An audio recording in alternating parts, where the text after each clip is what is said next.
So here's a question I've been asking as many publishing professionals as I have the opportunity to. How do you see the current state of publishing? And if I gave you a magic wand and said, cast one spell that's going to fix it, what would you do? Uh, well, let's see. Um, I think the current state of publishing, as I said, I think middle grade is always going to be a strong area for publishing and for middle grade authors.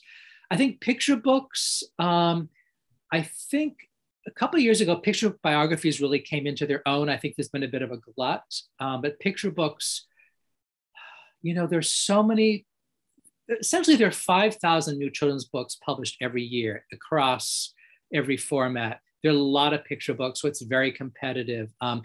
The name of the game at the moment for picture books is cultural diversity, which is great. Every community really needs a voice. I just signed up a Muslim American writer. I have a couple of Latino writers.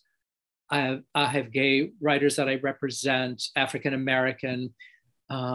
It's really it's the heyday of any kind of diversity, which is great. I mean, I've been thinking about this a lot recently. I do think that children's book publishing, even 40 years ago, was really doing its best to represent a multicultural world. And I remember Margaret McElderry, one of the great editors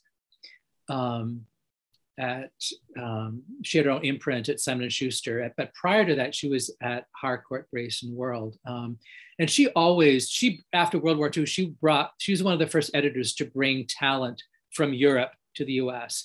She was always doing books from a very diverse palette. But of recent, in publishing in general, adult and children's, it's become much more prevalent, which is great. I would say, and again, as I said earlier, I think YA is very competitive. I think that social media plays a large part with teen novels. I think that for a teen writer, you've got to stay in the public eye. You should have a book every year if possible, to keep your name out there. And it's very competitive. One of the challenges I'm having individually as an agent is that for clients who have been publishing for 30, 40 years, publishing your next book is not necessarily a shoo-in. Publishers are looking at your track record. How did your last two books sell? If they didn't sell well, they may not want your next book. So whereas 40 years ago, you were, as a writer, you worked with one editor for your entire career, with one house for your entire career. That's not necessarily true anymore.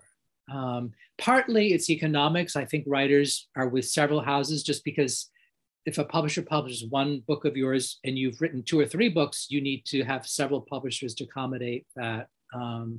But it's also challenging because you may not have a house that's behind you 100% always. So that's challenging. Gosh, with a magic wand, I don't know how I would change things. I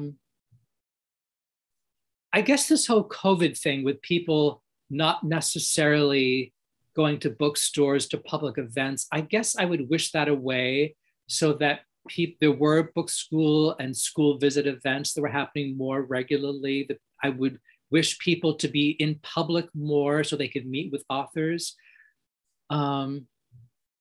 I think I would wish for schools and libraries to have bigger budgets.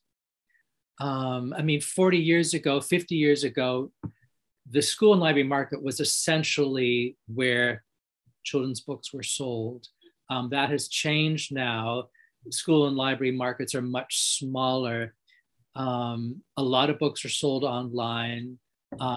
Books, trade booksellers, of course, partly.